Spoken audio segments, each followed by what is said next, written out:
एक बार महात्मा बुद्ध एक गांव में अपने शिष्यों सहित घने पेड़ की छांव के नीचे बैठे थे।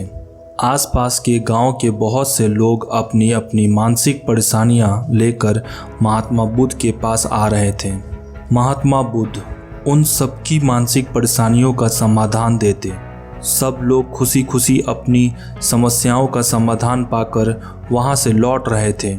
वहीं से कुछ दूर बैठा एक दुखी भिखारी खुद की किस्मत को कोसता हुआ बुद्ध के पास जाने वाले लोगों को देखकर यह सोचने लगा कि अभी कुछ देर पहले तो यह लोग दुखी मन से मुंह लटकाए उन महात्मा के पास गए थे और अब इतना खुश होकर कैसे वापस लौट रहे हैं।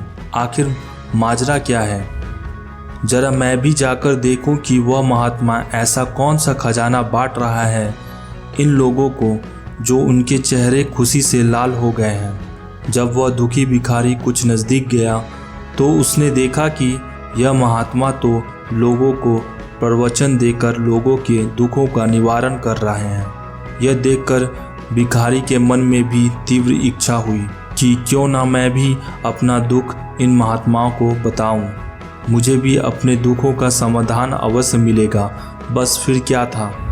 समाधान पाने की लालसा लिए भिखारी महात्मा बुद्ध के सामने पहुंचा और हाथ जोड़कर प्रणाम करते हुए बोला, मैं भी लोगों की मदद करना चाहता हूँ। मेरी बहुत इच्छा है कि मैं लोगों की मदद करूँ, लेकिन मैं मदद कैसे करूँ? मैं तो बहुत गरीब हूँ।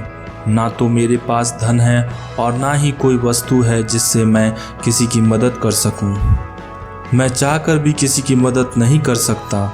मुझे भगवान ने इतना गरीब क्यों बनाया है? हे महात्मा, मुझ पर कृपा करो। इतना बोलते ही भिखारी रोने लगा।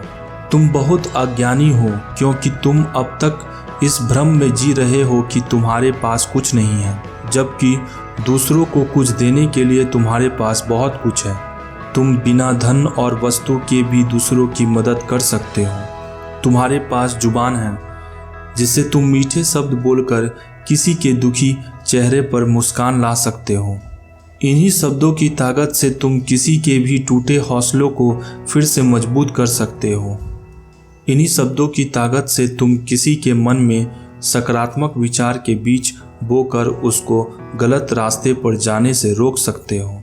तुम्हारे पास दो हाथ हैं जिससे तुम किसी भी कमजोर और लाचार की मदद कर सकते हो। तुम्हारे पास दो आंखें हैं जिससे तुम किसी अंधे को रास्ता दिखा सकते हो। तुम किसी के लिए दुआ कर सकते हो। तुम्हारी दुआ से किसी के बिगड़े काम फिर से बन सकते हैं। तुम किसी के अच्छे सेहत की कामना कर सकते हो, लेकिन अज्ञानवश तुम अब तक इस बात को समझ नहीं पाए और तुम इस भ्रम में अब तक जी रहे हो कि तुम्हारे पास मदद करने के लिए कुछ नहीं है। किसी की मदद करने के लिए धन और वस्तु का होना अनिवार्य नहीं है। बिना धन और वस्तु के भी हम कई प्रकार के लोगों की मदद कर सकते हैं।